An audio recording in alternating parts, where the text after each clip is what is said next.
Hello guys, we are here with Yannis from Frescopod. I've been like a supervisor for the Frescopod team for their crowdfunding campaign on Kickstarter. They made an awesome job. They raised more than $210,000 on a Kickstarter. And right now they are currently selling their product on indiegogo in demand. And I'm so happy to share with you this interview with Yannis, where I'm gonna ask him some questions related to his crowdfunding campaign launch and all the behind the scenes.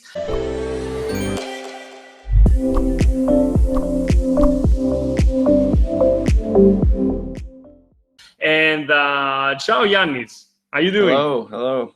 Happy to be here.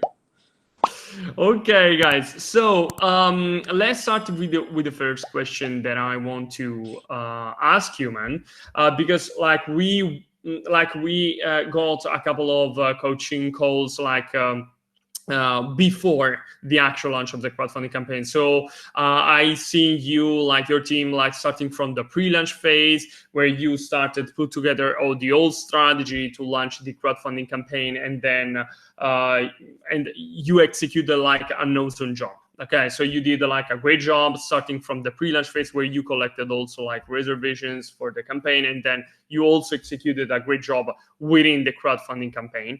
But I want I want to listen your words on that. So can you tell us more info about your project, what your project is, and what was your crowdfunding journey so far? Yeah, so thanks for having me. So Frescopod Sure. is an eco-friendly alternative to plastic coffee pods known as K-cups. Pretty much I had the idea, it was about 2 years ago that I had the initial idea, and I wasn't even 100% set on doing a crowdfunding campaign, but as I researched it more, it just made sense for a new product that um, nobody's ever heard of. I'm just a Mm. normal guy. I didn't have any funding or any type of investment. So in order to actually create the product and get to market, we needed to raise money, and then not only that, prove the demand. Because when you have an idea for a Mm. new product, really you don't know if people want it until Mm-hmm. they actually buy it, right? So um, what crowdfunding did for us was not only give us the money and the capital to be able to go and mass produce this product, but it also proved the demand, that people want it. So it's really good for validating your idea and your product. And then finally, a really good thing with crowdfunding is when you're, because I've done e-commerce in the past where I've private labeled products and That's stuff like that, and what you interesting. have to do is you have to give your upfront money, ordering, Exactly. let's say, 3,000 units of a product, and you don't even know if it's going to sell. Whereas Exactly. with Frescopod, with our Kickstarter campaign, we've pre-sold about 4,000 units. Mm-hmm. So when I go and put an order in with a factory to produce this product, I know that I have 4,000 units pre-sold. So as soon as I make those products, they're Mm-hmm. out going to customers. So it de-risks you launching a Exactly. new product, and I think that was the best part of it. And it is gonna also, I would say, low the costs because you don't need to pay for stock your products, for example. Because with an e-commerce, you need to also pay for the logistics, like for shipping the product to, for example, a nearby kind of facility, okay, to stock your products. In this case, you're not gonna do that because as soon as you're gonna collect the pre-orders, then you're gonna reach the manufacturers, and from the manufacturer you're going to ship the products, so actually there is not stock costs, right? Yeah, there's definitely fulfillment costs. Like we're gonna, partner with a third party logistics company, Mm-hmm. and they will, you send it to their warehouse, but you don't have to pay stock fees, inventory fees, because as soon as they Exactly. get it, they're shipping it out. So yeah, that's a good point. Another question, like for you, Yannis, like why did you choose a Kickstarter, okay, for launching the product line rather than, for example, Indiegogo? That's a great question. So when I was planning the launch, I was definitely 50-50 between Kickstarter and Indiegogo. I've heard Hmm. different things about both of them. And actually, um, Indiegogo is more focused on products, physical products, whereas Kickstarter is more for arts and creative projects. Maybe if you want to create some type of documentary, some type of movie, it seemed like it was more leaned towards that. But really, the main reason that we chose Kickstarter over Indiegogo was because our product is offered only in the United States and Canada. Hmm. And from what I've seen and heard, Indiegogo is more of an international um, platform. So we went with It has, Kickstarter because, exactly. Hmm. yeah, because Because we it knew was that most. because we're only offering our product, and the reason is because the device, the brewer that we're Hmm. compatible with, is Hmm. really only sold in the United States and Canada. So it made more sense to go with Kickstarter because they are more focused in the United States and Canada. So Exactly. that's really the reason we went with Kickstarter. Mm-mm-mm. Yeah, so to assume what Yannis told, like for the ones who don't know that, like specifically, so essentially Indiegogo, it has like many countries and open like the platform to, for example, for you, like in Europe before Kickstarter. So there are more people from other countries, excepting for like the United States and Canada, on Indiegogo, rather than Kickstarter. Even, for example, Asian countries such as Japan and Hong Kong. Okay, so there are more on Indiegogo just because they launched there before Kickstarter, but then also Kickstarter being there, and right now it's, I don't say like 50-50, but Indiegogo still has an higher chunk of people from those countries more than Kickstarter, but definitely Kickstarter is more effective on the United States and Canada, as Yannis was telling us. Yeah, Yeah, so and actually, to add to that point, what I've noticed now that we've shifted to Indiegogo in demand, I feel like Kickstarter has more of a stronger community of hmm, people that want to help bring a new product to life. So especially if you yeah, have a new product like Frescopod, a lot hmm, of campaigns, it'll be a product that is very similar to maybe something that's currently out, but with Frescopod, it's a completely new product. There's nothing like it. I think the community in Kickstarter resonated with our mission and the yeah. problem that we were solving, and they Hmm. wanted to really help bring it to life. So I feel like Kickstarter's community is very strong for that. Yeah. Yeah, okay, that's a good point too. It's also true that you are running the Indiegogo in demand program, which is more an e-commerce based kind of experience, right? So it's not the same thing of running right, like an Indiegogo campaign. Like Indiegogo in demand is as a program that you as a successful crowdfunding campaign can apply to, and still collecting pre-orders even after the crowdfunding campaign ends. Okay, yeah, that's a good point, and definitely Kickstarter. I would say also that Kickstarter has like a bigger community for sure.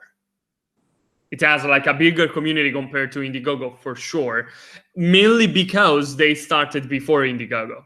So actually, for this reason, probably Kickstarter is it has this stronger community in the way that you were telling us. Now, a little bit more complicated, like complex kind of question for you is what you struggle most with during your like a crowdfunding journey, starting from the very first approach to that? Yeah, so I mean, really, when you're first starting anything, that's like one of the hardest points because you don't know where to start. You have Mm-hmm. nothing to start. You have to build a foundation. Mm-hmm. So, um, something as simple as building a website to collect emails. For someone like me, I had no experience building websites, and I had to build a website all on my own. So I really just taught myself pretty simply Mm-hmm. how to use like Squarespace, and I built like a nice landing page and collected emails. But I would say that something that's difficult about Kickstarter is creating the actual campaign and doing a good job creating it because anybody could you don't even need to necessarily post a video, right? You could just put a picture and you could do a simple description and be done in a day. But the problem with that is it's probably not going to convert, it's not going to be successful. So a big challenge was filming and not even just filming, but planning, writing, filming, editing the video. Took a lot of time, a lot of days in filming. So that was definitely pretty difficult to create the video, to create a good video that conveys the message. Mm-hmm. And then also the actual story part. You need to put a lot of info, you need to have GIFs, you need to have photos, you need to have like high quality text and all that stuff. So that took a while. Um, and then if we're getting into after we launched, I guess you could say um, a struggle was like keeping the traction going. Mm. So this is something that Mattia, you actually had mentioned to me, is that usually your first couple days, if you did the proper pre-launch, you'll get that kind of like that big spike in sales in the beginning. So our first day we did like $13,000 in sales, and that was great. And if that continued throughout the rest of the campaign, that would be amazing. But what happened was the second day it went down to like $4,000 in sales, and then it went down to like $1,000 in sales, and then it went down to a couple $100 in sales. So really, if you look at most Kickstarter campaigns, they kind of go, it's like they start really high and then they kind of bottom out and then they stay low Yeah. for the whole campaign. And then maybe the last day they'll get a little bit boost and that's it. So I would say the hardest part was getting past that hump and then actually continuing to generate sales through the second half of the campaign. Yeah, yeah. So in fact, that kind of, I would say, that kind of path is pretty natural, okay, and organic. Okay, so the thing is, every campaigns it's gonna have like if they made like a good job from the pre-launch, they're gonna have a great kind of response from the first days of the crowdfunding campaign. That is gonna be a little bit more flat, and then within the last days of the campaign, like it's gonna start raising again. So I'm totally with you on that. And if you're gonna do the job like properly and you're gonna do that great, you're gonna also be able to boosting your sales within the second phase of the crowdfunding campaign, when you're gonna see that it's gonna start becoming like flat and you need to push harder on that in order to create that buzz that is gonna consent you to then generate even more like sales within the first stage of the crowdfunding campaigns. And my questions on that was what was your knowledge, okay, about Kickstarter? Because currently you have done like the full experience, right? So you drove your campaign from the actual pre-launch, from the creation of the community to the actual launch of the crowdfunding campaign, so the materials creation, and then to the actual promotion of the crowdfunding campaign. And right now you are entering in the post-campaign phase, right? So you, I would say, seen all the phases. And the thing is, right now you have a pretty good knowledge, I would say, of the old stuff. But my question is, what was your knowledge instead when you decided to approach to Kickstarter? So what was your knowledge on that? To be honest, it was very little. It was very little. Didn't really have. I actually hadn't even used Kickstarter or Indiegogo to purchase products myself. So Interesting. I didn't even really have like an account. I didn't create an account until maybe a couple months before I launched. So really like almost no prior knowledge to crowdfunding before I launched until I decided once I started to think about how am I going to launch my product, and then I decided that crowdfunding was a good way to launch, especially Kickstarter. I just, I read a book on it. I did research online, watched a couple YouTube videos, listened to people who did it.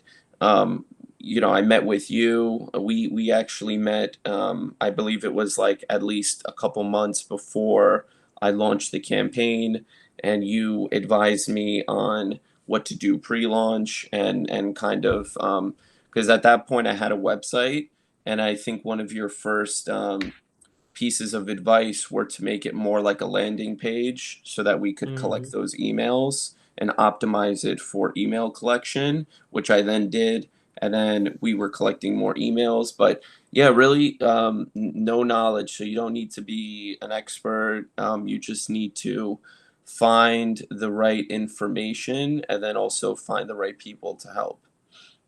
And it was difficult to you to find out the right information for that.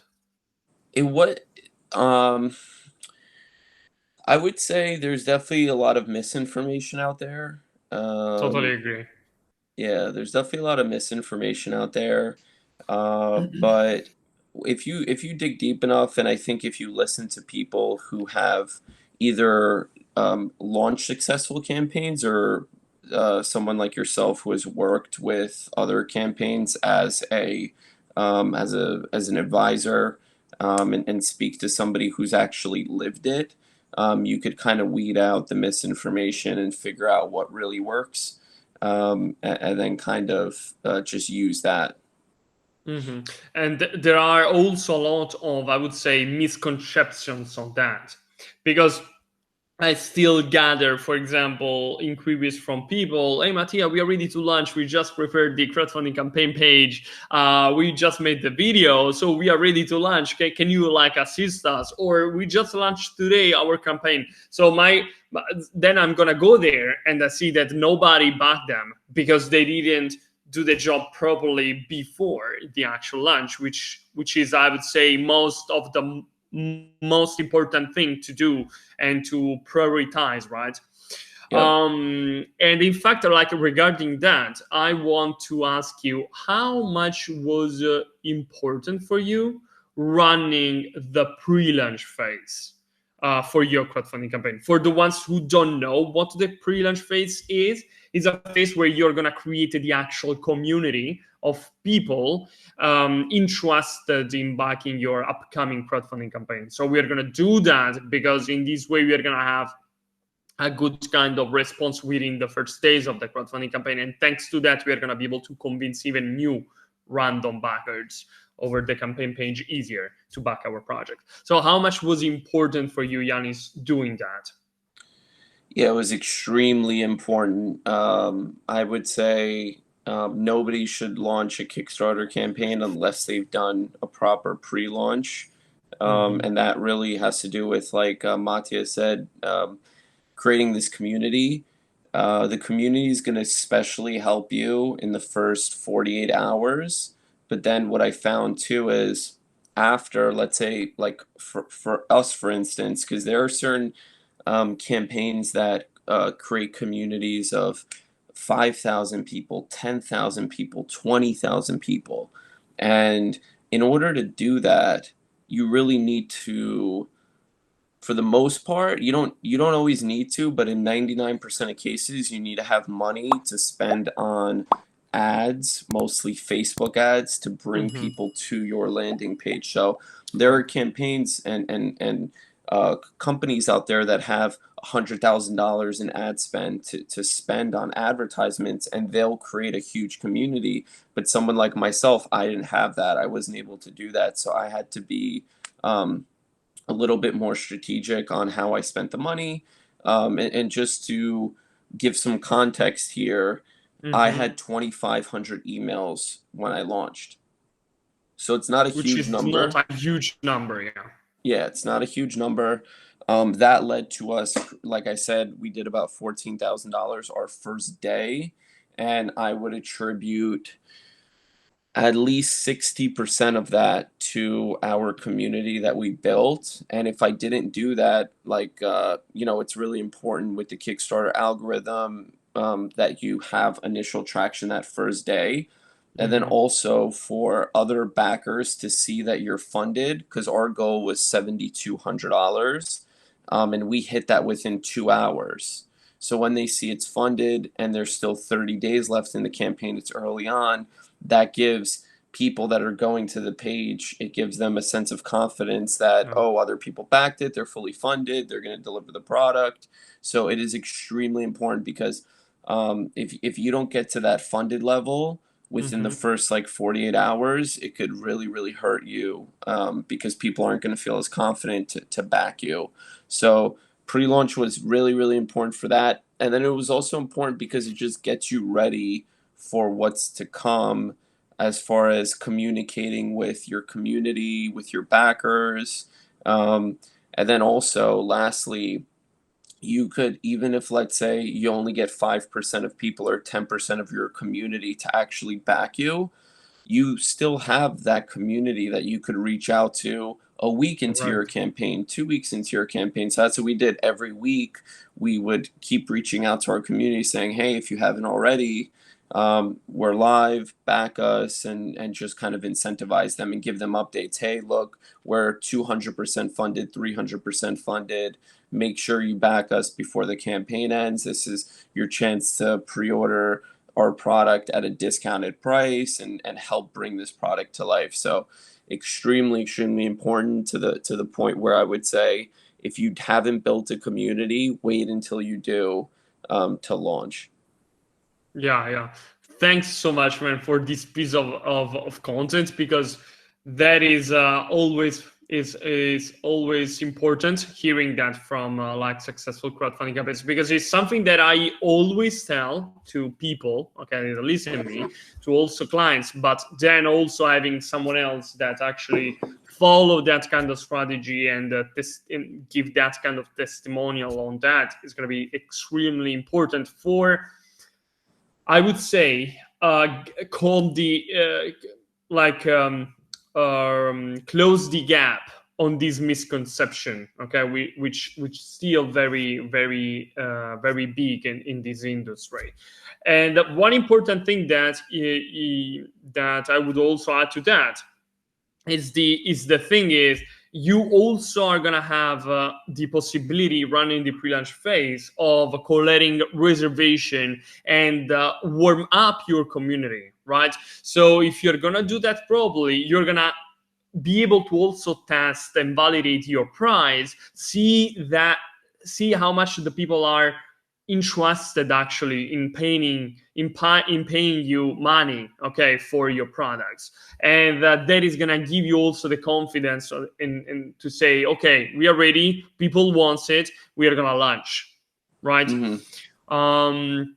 Okay. And in the whole, like, the whole pre-launch, like, how was and I would say crowdfunding journey, how was I would say important having like a more expert, okay, figure that like that was following you throughout this journey, Yannis? That in your case was me, and I think like other couple of entities, but like, how was important for you? It's definitely really important because what happens is no matter how much you prepare or read or do your research on anything, there's going to be things that come up along the way that you're not sure about. So not only will an advisor, someone like yourself, Mattia, help you kind of give you the foundation and say, hey, this is what you need to do. You need to do a proper pre-launch, and the way you do that is by building a community. And then when you launch, you do this, this, and this.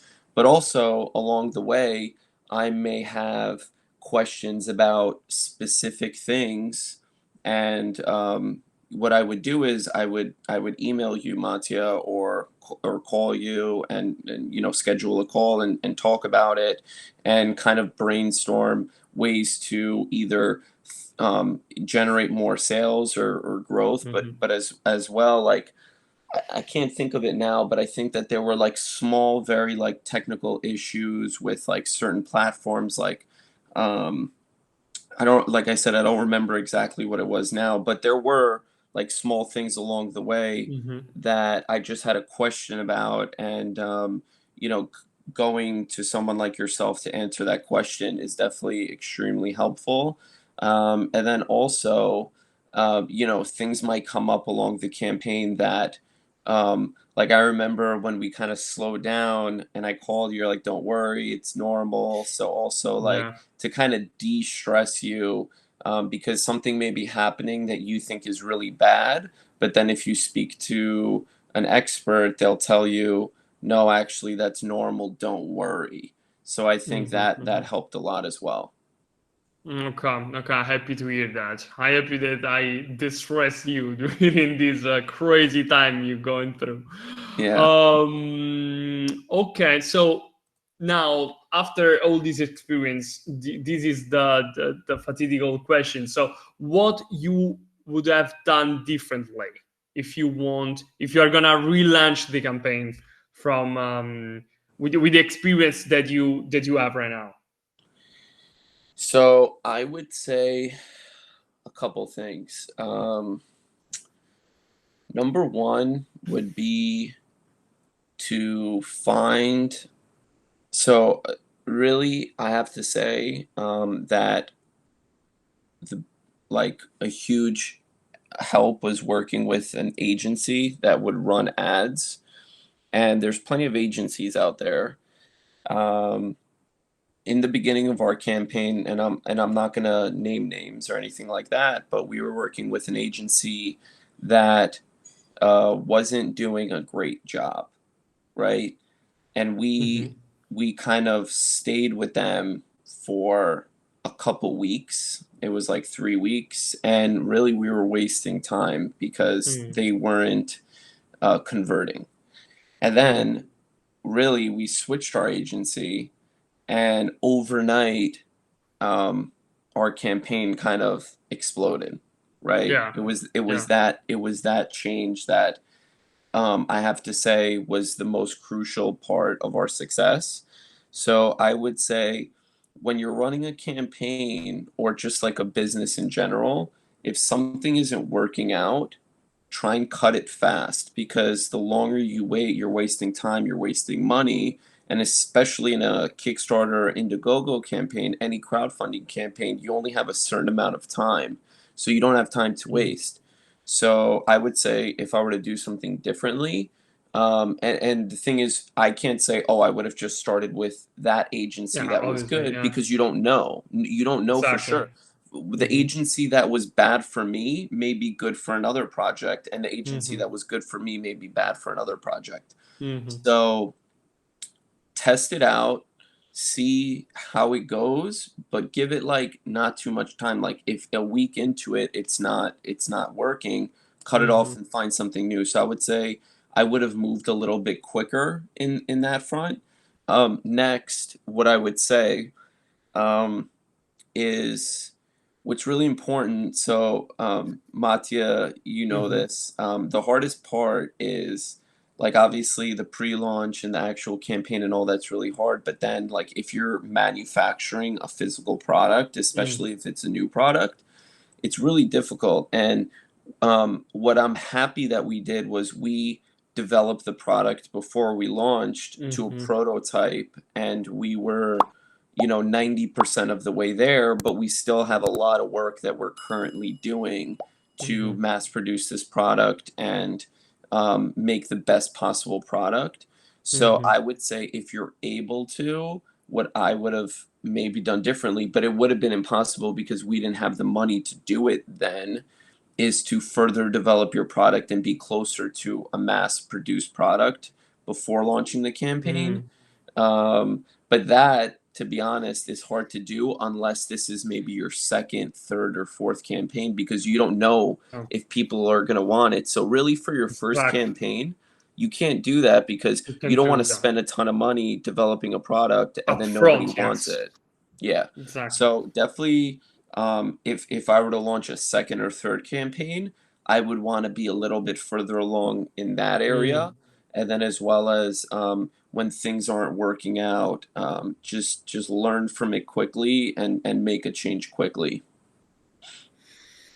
Yeah, yeah, totally agree on that. Like your advice on this, and yeah, one important thing that I want to point out here is that, guys, if you are gonna be able to also show to the people the closest version of your product, okay, to your people within your crowdfunding campaign, is gonna be firstly easier to convince people in backing you because you are showing the actual product, okay, that they're gonna receive. Obviously, a prototype is gonna work better than only like a 3D render, and a mass product, like a mass production, like a mass production version of your product is gonna work even more better than the only prototype, and that's because you can even leverage on the shipping date, because right now, for example, Yannis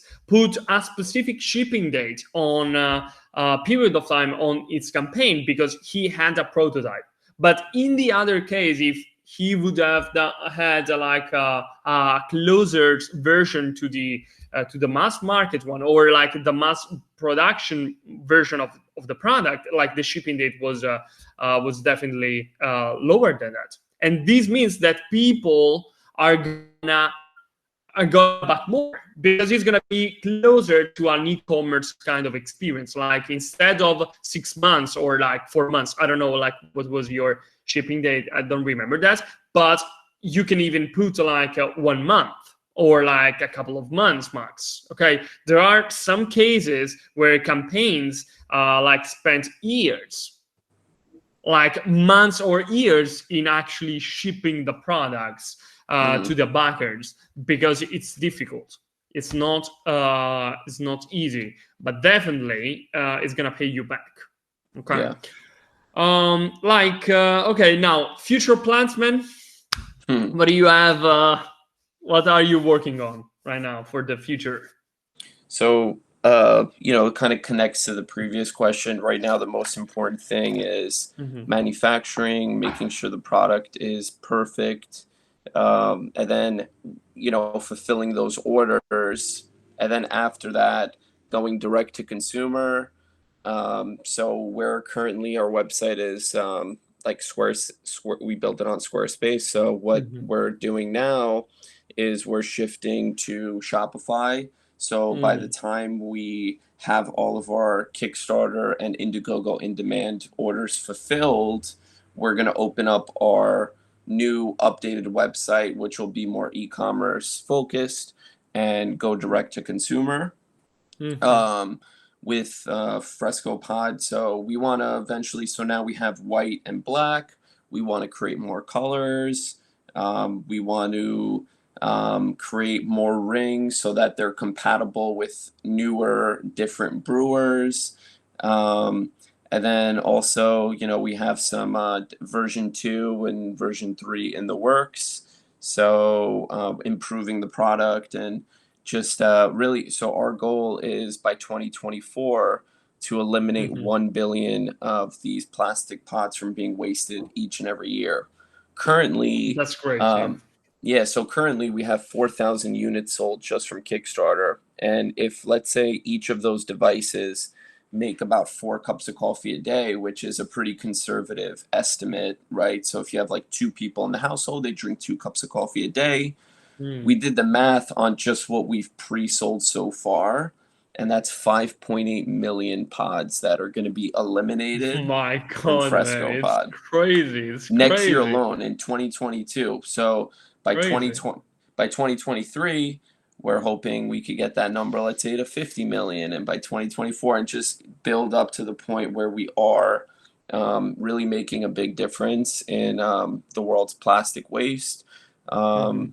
as well as making people happy. I mean, with Frescopod, people are going to be drinking better tasting coffee, fresher coffee. They'll have unlimited variety, and they'll also be saving money because they're not paying for the expensive pods. They could just buy fresh coffee and save money as well. So really just bringing it.